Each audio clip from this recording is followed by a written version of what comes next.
Welcome to Law and Justice. I'm Jane Mulcahy. This is a special series on the topic of relationships matter. And today I am really excited and thrilled to be joined by Tina Horan.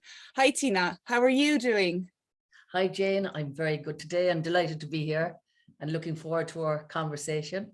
That's great, Tina. Thank you for taking the time to do this and to have the chat with me. So before we get into the interview itself, can you tell me a bit about yourself, Tina, please? So my name is Tina and I work with movement and dance, and I suppose I combine psychology with movement, really. I've worked as a dance person for nearly all my life, really. Okay. Young girl, I started dance and loved it, and kept on going. Did a psychology degree where I looked at the impact of movement on people's feelings of well-being. So I feel as the years have gone on, that's what I do. I care for people through movement and encourage people through movement. Okay, thanks, Tina. I hadn't actually realized that you had the psychology background, I think, until we were at a wedding there at the start of the year, and I found that really interesting. But I suppose in a way it doesn't surprise me that you have that background from having kind of seen you over the years. Like, I would have actually done dance with you briefly at school, and one of my best friends, Clina, has been with you since then, on and off, all along the way. And I believe this is quite common, that there'd be people that you taught as girls who are now kind of still in your adult classes. Yeah. So basically I'd have young people. I watch them grow up. Yeah. I see them dance beautifully. They head off and then they come back. So they've come back as mammies. Yeah. And I teach their children. Yeah. And when I say it, I have grandparents as well. Lovely. I have a cross spectrum of age groups. Yeah. And people, they dip in and they dip out. And people know how beneficial it is for their lives. And people who leave generally want to come back because they feel it has really blessed them throughout their lives. Yeah. And so what prompted you to become a dance teacher, Tina? Okay, so I started off as a dancing girl growing up. I did my ballet, I did jazz, I did lots of different classes. What can I say? I was just passionate about dance. And there came a point in time in my life when I said to myself, this doesn't sound exciting, right? Yeah. How best would I like to spend my life? And I thought of that question when I was 21. How best do I want to spend my days? And I said, I want to dance. Lovely. I want to dance. So I've been dancing ever since. And my grandfather, he died at the age of 85, but he said to me, the day I stop dancing is the day I want to go. Oh, and wow. He danced till he did go. Yeah. So lovely. I follow in his footsteps. Yeah. Well, that's really interesting, just the male side of dance, because would most of your students and dancers be female? Well, to be honest, I would have taught male and female. Okay. Okay, so my own children, my first boy, he would have come to dance classes. Did he? He did, yeah, for a few lovely. years. And it was lovely. We had a great time. But as time went on, it's like the boys used to be hiding behind the corner and that. The girls came in, you know. Yeah. I would have been hired to do lots of different projects with male and female combined. I worked in the prison and I worked with movement in there as well. Oh, wow. Okay. All boys. So I've had boys and girls, but as the years have gone on, it became mostly girls, to be honest. But I do, like, I've done youth projects where I combine both. But in my life now, I feel that for the younger boys, there's huge energy needed. Yeah. And I said I'd let other people do that. Yeah. Okay, I get you. But do you think that it's kind of like, I think it's a gendered thing in the West, actually, that boys don't dance, that it's not manly, you know, because as you describe with your grandfather, there's so much joy to be had in dancing. And Indigenous cultures, you know, where the men are fine and manly dance, you know, and it's not frowned upon, or kind of the culture doesn't diminish it or just say it's just for girls in quite the same way. Do you think, if you agree with me, you don't have to by all means, that boys and men are, you know, being disconnected from an important aspect of themselves if they believe that dance is something that they shouldn't be doing so much. Well, I have to say, like you were saying earlier, there is a difference culturally, you know, but in this country, in Ireland now, there's big changes happening really. And with the salsa, you know, because we've people coming from all different countries, and we've men that are used to dancing. It's true. Yeah.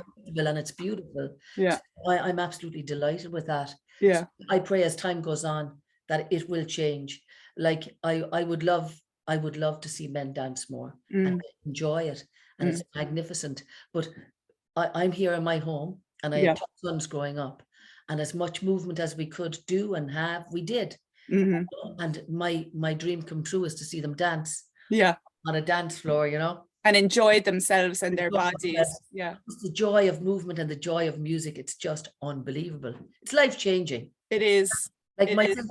myself and Lyd going to school in the morning, if we put on that music, we're like, yeah. Yeah. I mean, it Yeah. lifts our lives, it lifts our spirit. Yeah. It's just such an important part, you know. I agree. Yeah. And so that kind of ties nicely onto my next question in general.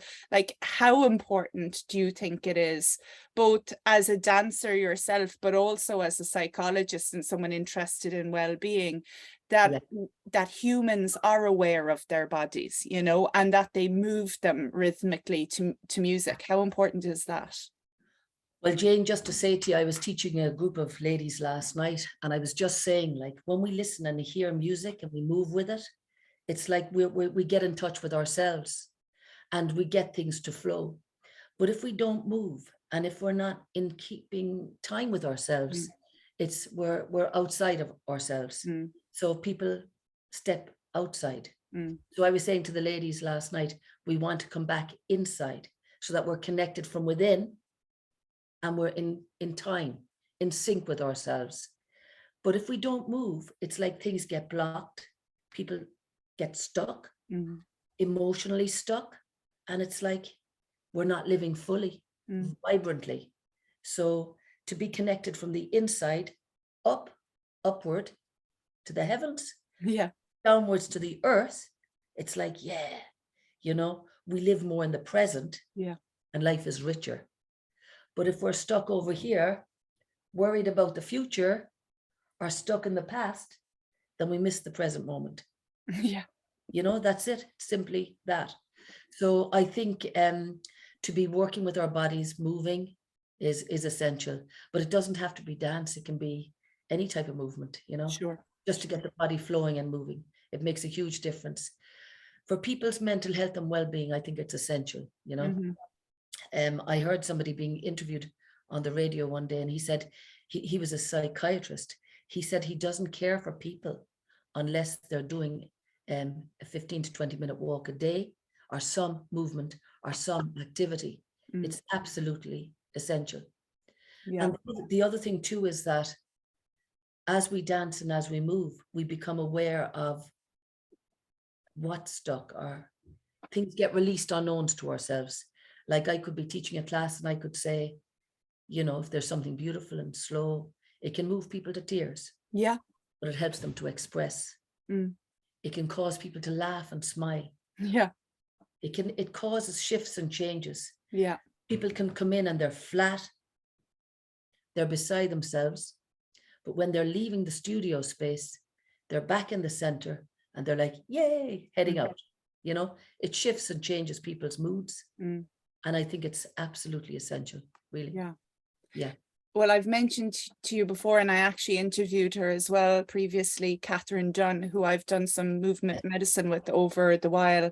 And during the first period of lockdown in particular, I found the online Zoom sessions really beneficial, because it was a kind of way of moving when we couldn't go too many places. Now, do you think as well that there's something about the being in a room with other people and dancing? Because I found the energetic flow better when I was in Yeah. the studio with other people. And okay, it wasn't learning steps or following a Oh, particular no. routine like Yeah. you might be doing with some of your younger students, but still just the being with people, the slight touch, the kind of energy flowing from one person to the Yeah. next, the little Yeah. smiles, all of that. Yeah. Is that important? Well, you know, and I know, Jane, I mean, what would we do or be without each other? We need connectivity, we need community, and we need to see each other. So even last night in class, like it's like we were doing kind of Latin salsa stuff, but Nice. to look at each other, to smile at each other, to share, Yeah. and just to, you know, to share the community, plus the vibe and the feel, the joy. It's magnificent, you know. Yeah. I think we need each other, you know. Yeah. And the other thing too is that with regards to my teaching, depending on who I'm teaching, it doesn't have to be step-based, but I might use imagery. Right. Talking to somebody today about, she's a piano teacher, and I was just saying to her that depending on how people process information, I would find different ways of communicating so that they can get their body to move in different ways. So for young people or older people, it doesn't matter. I might use simple imagery, you know, and people don't have to be afraid of steps. You know, it doesn't have to be like this. Yeah. Fluid and flowing, and, you know. Yeah, and I've seen some of that because obviously Aurora's in your class at the moment and she loves it. And I saw some of the older group dancing, and you the beautiful setting out in the park with the trees, and there was a kind of a natural world sort of vibe to the dance itself. Tell me a little bit about the work with the prisoners. I'm just interested in that. How did you approach that type of work in that setting? Yeah, well, to be honest, no, Jane, that was many, many years ago. Okay, but I was very, I was wanting to work with guys. And you know, I think when it comes down to it, to be straight, it is all about loving. Yeah. It's all about loving people. Yeah. It's all about caring for people, and it's about seeing people.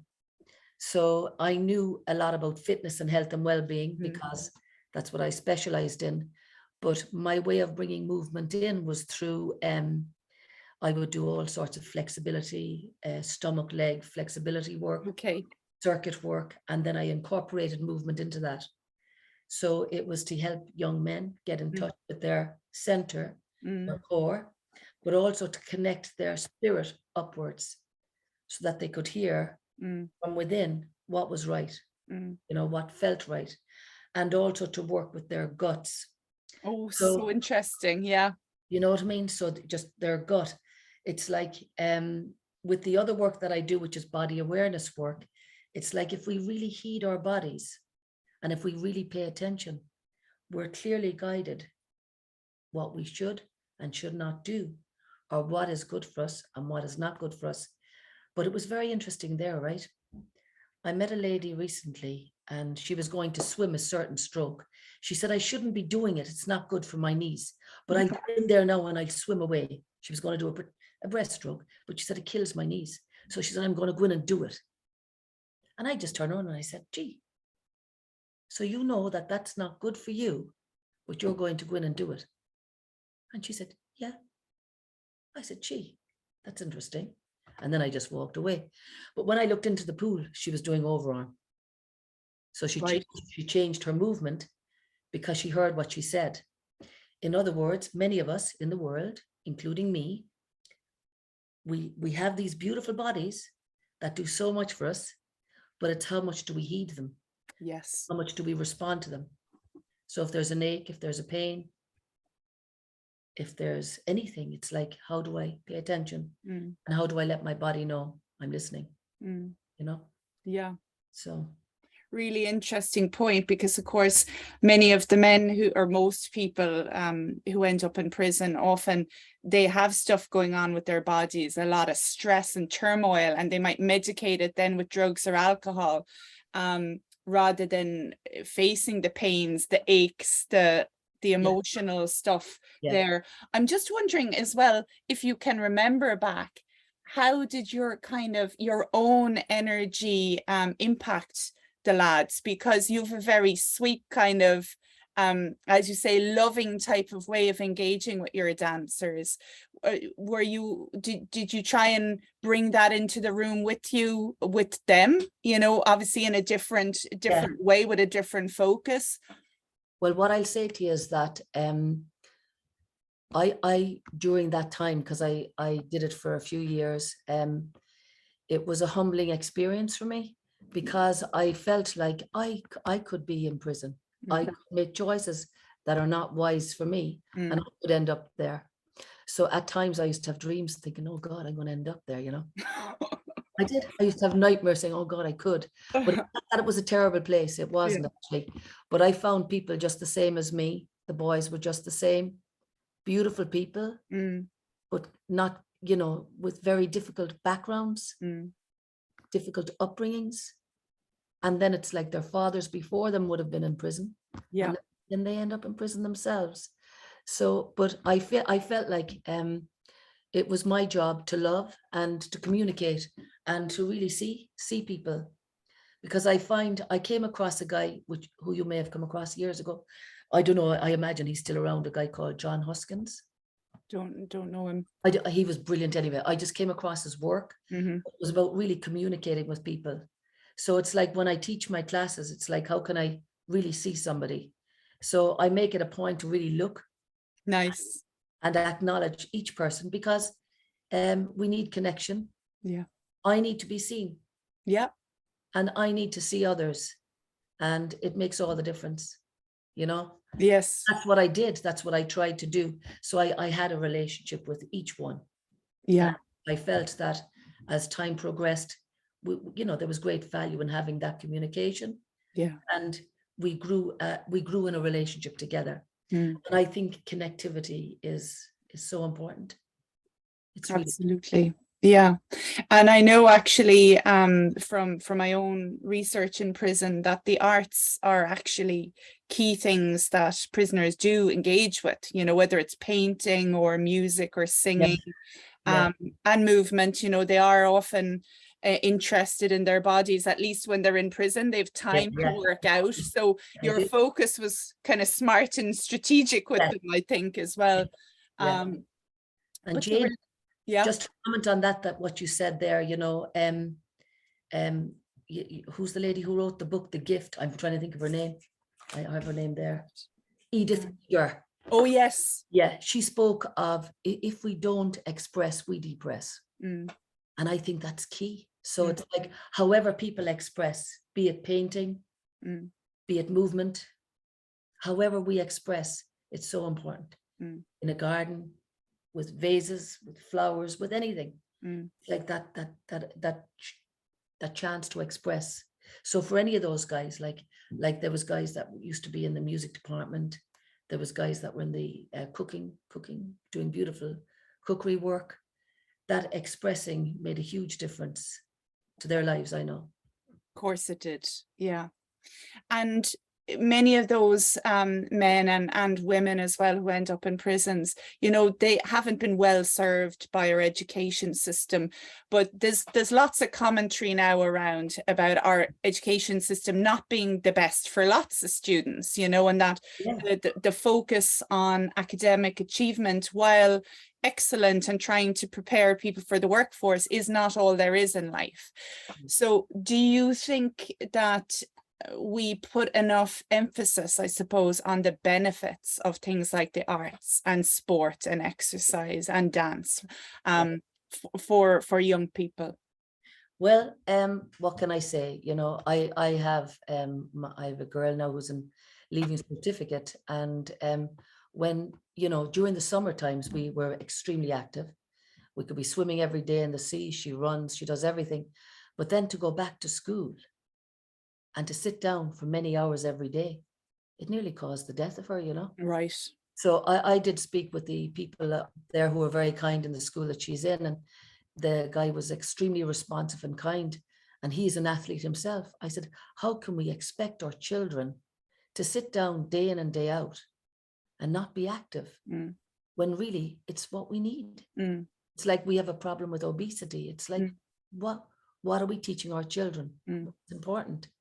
So I definitely think that I think they need to be prioritized more.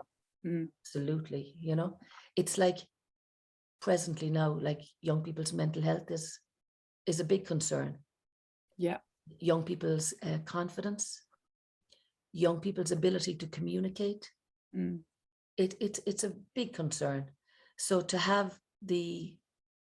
to find methods and ways of bringing it upon them so that they can express more is essential. And it needs to be in a bigger part of our educational system.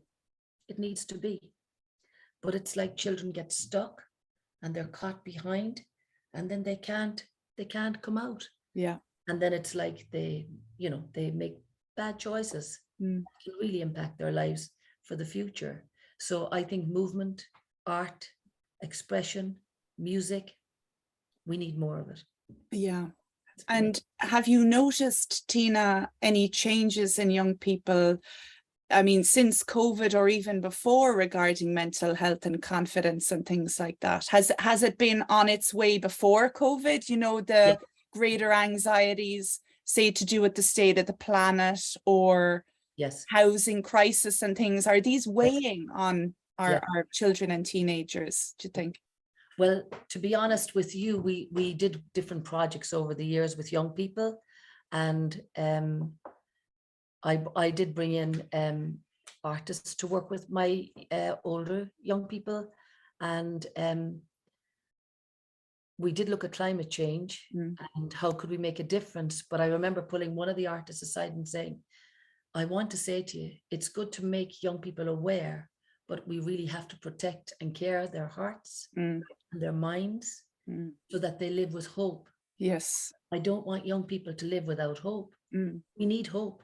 If we don't have hope, we have nothing. Yeah. So a few times on different projects that we did, we had to tweak them to make sure that young people were supported and held and contained. Yeah.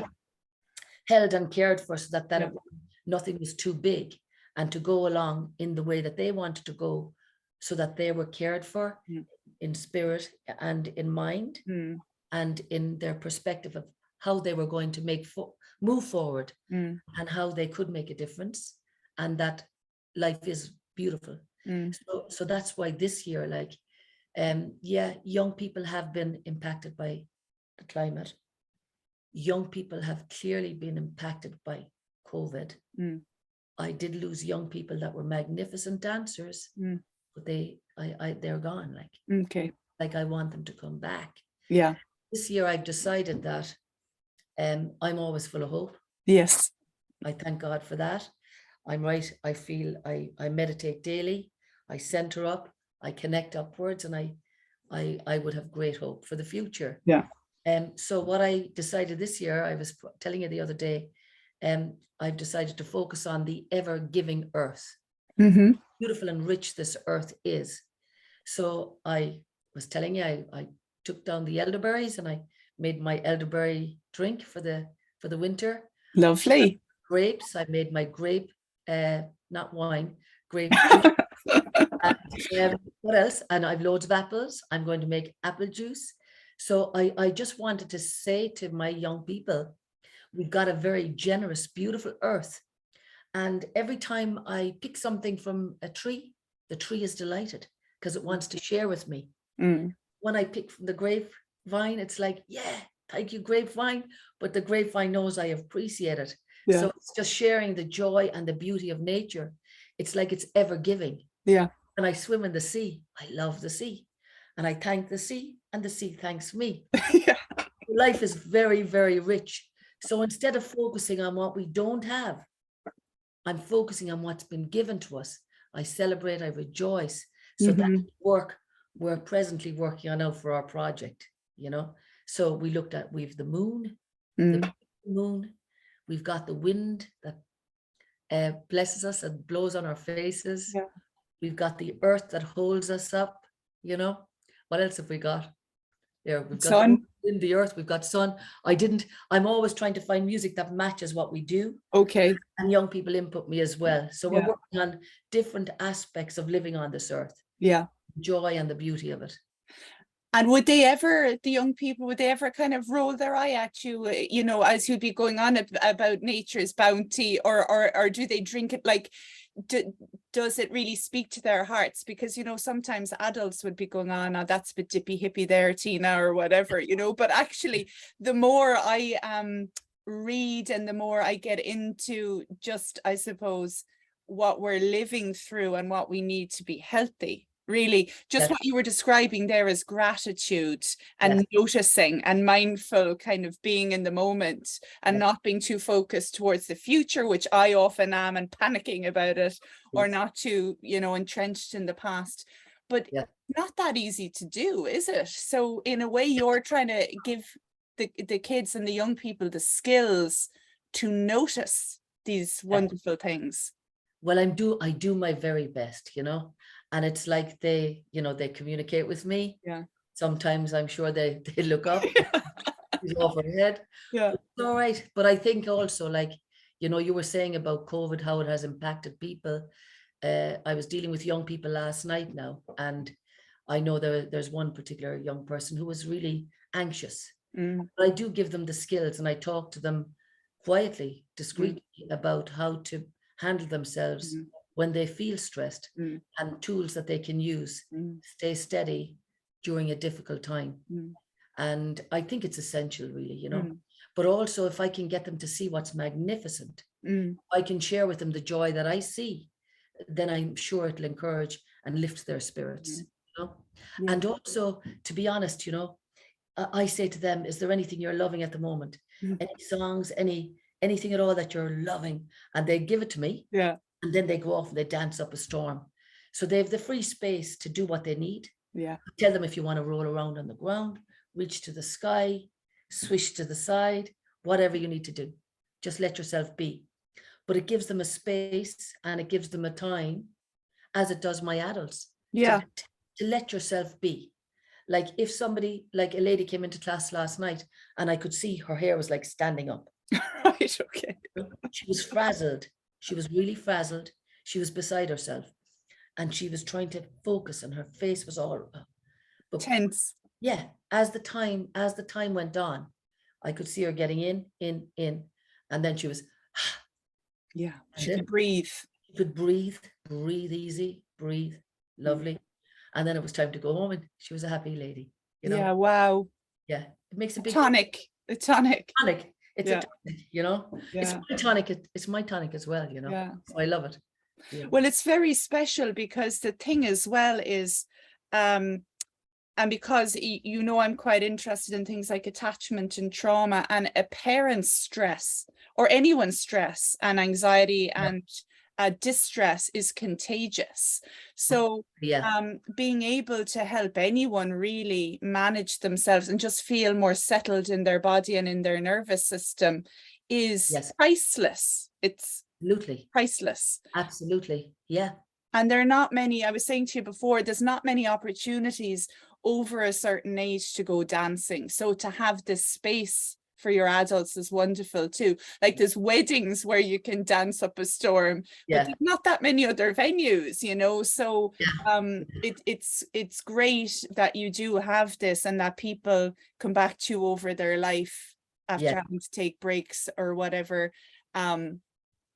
But coming out of COVID, Tina, do you Yeah. think there would be merits in, you know, frontline professionals from early years people to teachers, you know, social workers, psychologists, whoever, and then also creatives like yourselves, and Mhm. people delivering various courses to know about things like attachment, which I know you will do as a psychologist, but not everyone might, Mhm. and things like trauma and survival responses and the nervous system and just how we cope Yeah. when we're overwhelmed. Yeah. I want to say to you, Jane, that I think because we all went through the trauma Mm, of COVID, you know, it's like I think like me, I'm always seeking and searching and mhm. trying to understand more. And I suppose personally in my life, years ago in the States, I was in a few earthquakes, Oh, and goodness. yeah, so I've had big events in my life that were very traumatic, but it's like, how do I handle myself and how do I get through? But I do want to say to you, like I'd say it to anybody, I had a walking group on Friday morning for years and years and years. I can't express enough the value of meditation. Okay. I can't, I mean, it's just simple. 5 minutes in the morning, just to steady up, line up, breath, breathing. It's absolutely incredible. But of course, there's lots of other techniques as well. I know that, in dealing with trauma, in dealing with stress, you know, and like I try to give those skills. I give them to, when I do the body awareness work, we do that type of work. I would try to give it in my classes when I feel people need it. I'd give it in I was giving it in my walking class. But meditation and lining up and centering, I just think it's beautiful. Connecting to spirit, however you perceive God to be, lining up, breath, breathing. Yeah. It's like we're less reactive. And when things go wrong, it's like we steady up. I steady up. It's really blessed me. And I've been doing it for years and years, you know. And how did you get into it initially? I'm just trying to think about it. I think what happened was, well, I when I lived in the States for years, I spent a lot of time on my own. Okay. So I would be kind of, you know, doing, you know, being quiet and easy. But when I came here, after my mother died, I used to walk around Little Island. Okay. And I would look at the sea. And I knew if I wanted to be with my mother, I was with the sea. Okay. I'd look at the sea. But I started to spend time being still and being quiet and looking out at the sea. And then I said, it's really, I could feel the benefits of it. And I was doing it extremely regularly. And then I said, if I'm doing it, I could teach or share it with loads of women or anybody. So a group of women came with me and started doing it. So we did it for years. So she died in 2010. So I only stopped last year because I needed personal time to steady up. Okay. COVID, to care for me and to get breath back in. And to, you know, I felt I'd given a lot. Yeah. During the COVID time. It's like with all the Zoom classes and really trying to support people. By the time it came to the end of it, I needed more support for me. Yeah. So I pulled back and I'm swimming. I'm in the sea every day if I can. Are you? Wow. Okay. I love the sea. I just love it. Or if not, I'm in the pool. Yeah. Just the breath and the breathing. But I kept with the meditation. I just kept with it. And it really, you know, in life, in my life, with my family, with losing people, grief and death, with illness, the only way through it was quiet time, meditation, to be still, and breath, and to be connected upwards. So I connect to the Holy Spirit that I understand it to be. I connect with nature, breath, breathing, life. It soothes me, it calms me, it gives me life, it gives me energy. But if I'm saying if I'm guiding people towards meditation, I say to them, like, you can say, I lack courage today. So you can put into YouTube, 10-minute meditation for courage. Or it could be the case that you lack peace. Or I might need to forgive somebody. Or I might need forgiveness. So it's like 10-minute meditation on forgiveness. Put it in. So no matter what I deal with in my life, as I go, I put it in and then I say, okay, I'm ready. And I receive. It's lovely. Yeah. And that's it. It's very simple and straightforward. But when I swim as well, I meditate. Okay. So I might, like, I never thought about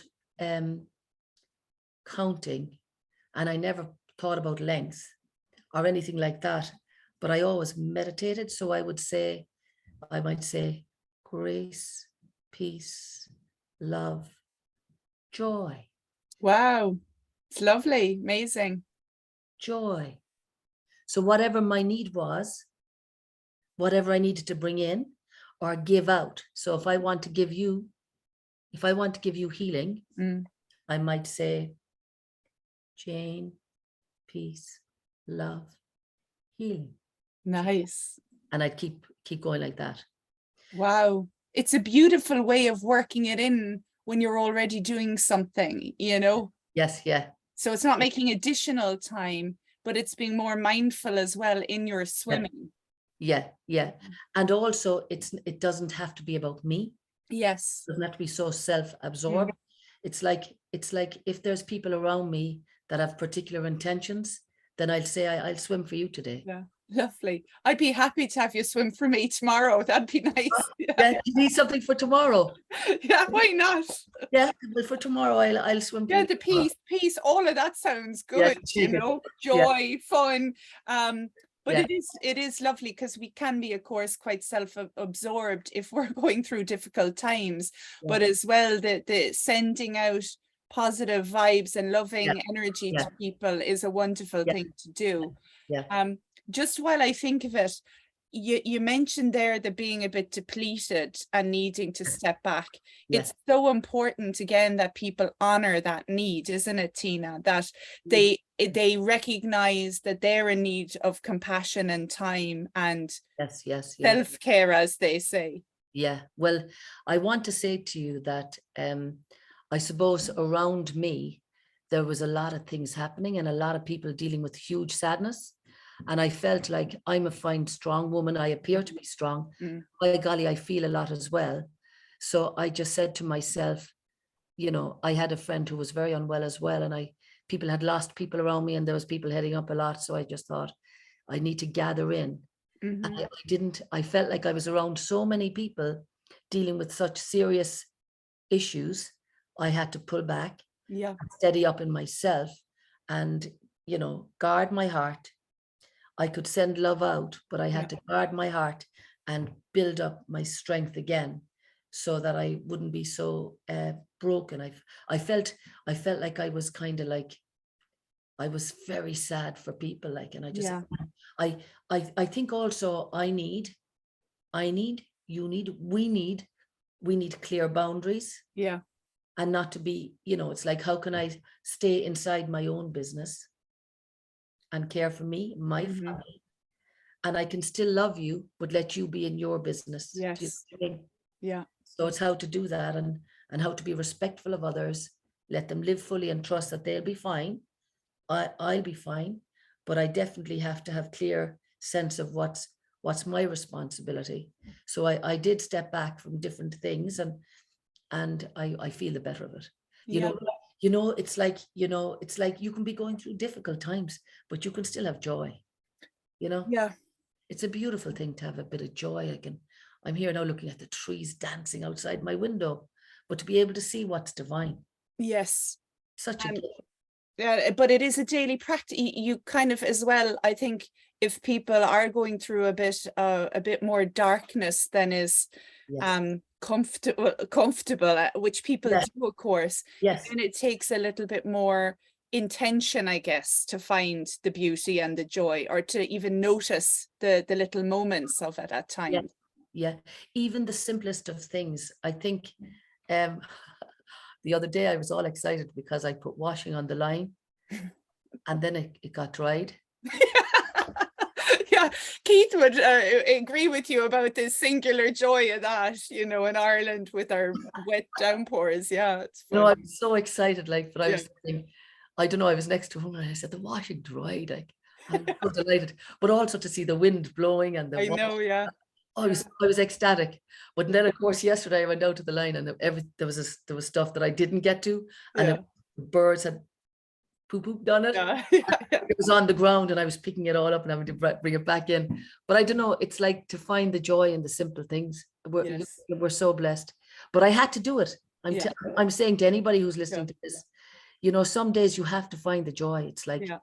thankfulness, like gratitude for anything Mm. that's good, because it actually helps to turn the head around. Yes, You know, yeah, it's like if I focus on the things that are not good, if I focus on worry, if I focus on scarcity, it's like it gets bigger. yes, But if I look over here at what's divine, what's beautiful, what I've been blessed with. I have a home, mm, family, mm, warm bed. mm, It's like to think of the simple things that I'm so grateful for. I mm. don't take it for granted. Like, Yeah. so And really, they're all that actually matter when it comes down to it. You yeah, know, you could be loaded and deeply lonely or yeah, sick, you know, and what good is that really? So, exactly. Yeah. yeah, It's just the simple things, the yeah. small things. You're very wise, Tina. I I've did what it. very wise and yeah, just lovely, because it is something that we all can do more of, is to Yeah, just zone in on what's good, and everyone hopefully has some bit of good in their lives. Like even some of the men I interviewed in prison, they actually told some lovely stories about relationships there, or having found yoga or the school choir and things like that. You know, even in dark-ish situations, you can find the rainbow and things. yeah. Just one final question, Tina. I nearly ask everyone this, and it's a policy-oriented one. What do you think that politicians and policymakers can do, I suppose, to promote safe, healthy, happy childhoods, and then also, I suppose, safe, happy, connected adults over the life course? Is there anything that you would like to see more of? I want to say to you, Jane, this is a bit, I'm not sure if this is what you'd consider an interesting response, but my thought is, imagine if our politicians and or people who are making choices were meditators. Wow, yeah.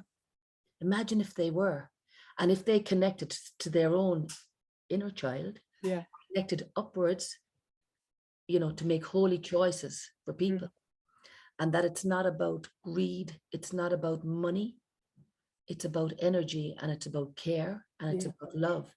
And I believe if we do, like, I know I'm a simple person, I can get it wrong sometimes, and I do get it wrong, but it's like if I keep on trying to be to the center of myself, and if I connect upwards, it's like, what would be the holy response?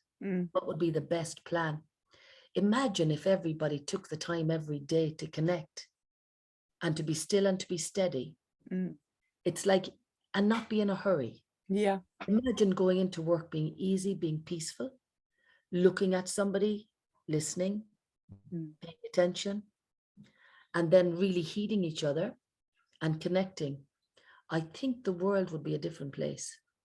I think you're right. I read somewhere, I can't remember when, about thousands of people meditating somewhere underneath, or maybe it was someone's fantasy that if like 10,000 people meditated under the UN or something like this, Yeah, what might it do, you know, yeah, or to shift yeah, things in the Ukraine and Russia, if there was all this positive energy, healing energy kind of yeah, going towards it. yeah, But yeah, also just I think as well, your thing about the slowing down, not rushing, choosing to be more caring, you yeah, know, as a daily practice is very interesting. But just as well, the contemplative side yeah, of taking that few minutes yeah, to check in and breathe. yeah. My thought as well is that I suppose for children, their safety and their well-being, like if people lived in a holy way, connected upwards, I think we would care our children more. Mm, And I think we would care each other more. mm, And I think the world would be a different place. mm. But it's like, what's our world governed by, and what do we seek after?